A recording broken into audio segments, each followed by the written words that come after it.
Andhra Pradesh power generation corporation limited thermal విద్యుత్ కేంద్రాల్లో reserve షట్డౌన్పై విధి విధానాలను విద్యుత్ నియంత్రణ మండలి ప్రకటించింది. పూర్తిగా మూసివేయాల్సిన అవసరం లేదని, గ్రిడ్కు ప్రమాదం వాటిల్లే పరిస్థితి వస్తే అప్పుడు థర్మల్ యూనిట్లు షట్డౌన్ చేయవచ్చునని ఏపీ ఈఆర్సీ స్పష్టం చేసింది. వాతావరణ మార్పులు, ప్రకృతి వైపరీత్యాల కారణంగా అకస్మాత్తుగా విద్యుత్ డిమాండ్ పడిపోయినప్పుడు కూడా ఉత్పత్తి తగ్గించవచ్చని పేర్కొంది. తక్కువ ధరకు విద్యుత్ అందించే ఉత్పత్తి సంస్థలకు మొదట ప్రాధాన్యం ఇచ్చేలా కొన్ని యూనిట్లను రిజర్వ్ షట్డౌన్ చేసే వెసులుబాటు కల్పించింది. దీంతో రాష్ట్రంలో థర్మల్ విద్యుత్ సామర్థ్యాన్ని అత్యవసరంగా తగ్గించాల్సిన ఆవశ్యకత రాలేదు. ఈ క్రమంలోనే రాష్ట్ర ప్రభుత్వం తాజాగా ఇబ్రహీంపట్నంలోని నార్ల తాతారావు థర్మల్ పవర్ స్టేషన్లో 800 మెగావాట్ల విద్యుత్ ఉత్పత్తి సామర్థ్యం గల సూపర్ క్రిటికల్ థర్మల్ యూనిట్ ఈ నెల 20న వాణిజ్య ఉత్పత్తి ప్రారంభించింది. భవిష్యత్తులో పెరగనున్న విద్యుత్ డిమాండ్ను తట్టుకోవాలంటే పునరుత్పాదక ఇంధనంతో పాటు శిలాజ ఇంధన ఉత్పత్తిపైన దృష్టి సారించాల్సిందేనని కేంద్ర, రాష్ట్ర ప్రభుత్వాలు తాజాగా గుర్తించాయి.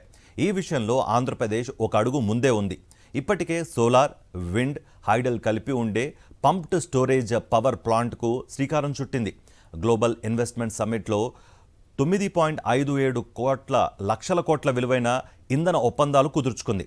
ఇంధన రంగంలో ఏపీ చర్యలను ఇప్పటికే అనేక పర్యాయాలు ప్రశంసించిన కేంద్రం రాష్ట్రం బాటలోనే నిర్ణయాలు తీసుకుంటోంది.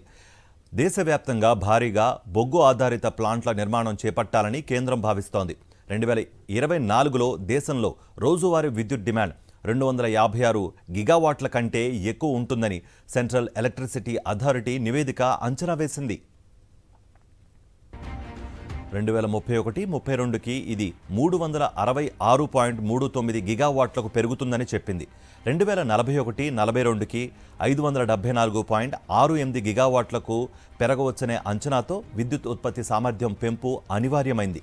దీంతో 2024లో 17 గిగావాట్ల సామర్థ్యం గల థర్మల్ ప్లాంట్ల నిర్మాణాన్ని ప్రారంభించాలని, తర్వాత మరో 33 గిగావాట్ల ప్లాంట్ల నిర్మాణం చేపట్టాలని ప్రణాళిక రూపొందించింది. ఇలా దాదాపు 7.28 లక్షల కోట్ల పెట్టుబడితో 91 థర్మల్ ప్లాంట్లు స్థాపించాలని యోచిస్తున్నట్లుగా కేంద్ర విద్యుత్ మంత్రిత్వ శాఖ వెల్లడించింది. ఏపీ గ్రిడ్ డిమాండ్ గత ఏడాది రోజుకు 190 మిలియన్ యూనిట్ల నుంచి 200 మిలియన్ యూనిట్లుగా ఉండగా ఈ ఏడాది 220 నుంచి 245 మిలియన్ యూనిట్లు రికార్డైంది.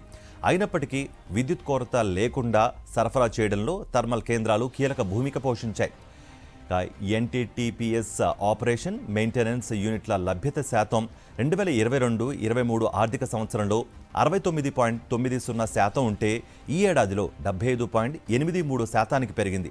అలాగే గత ఏడాది NTPS stage 4 unit heat rate 2517 kilowatt hour నుంచి 2436 తగ్గింది. అదేవిధంగా 2022-23లో ఎంవీఆర్ ఆర్టీపీపీ స్టేషన్ యూనిట్ల లభ్యత 67.85% నుంచి 75.68%కి మెరుగుపడింది. అంతేకాకుండా ఈ ఆర్థిక సంవత్సరంలో దేశంలోనే అత్యుత్తమ థర్మల్ ప్లాంట్గా ఆర్టీపీపీ గుర్తింపు పొందింది.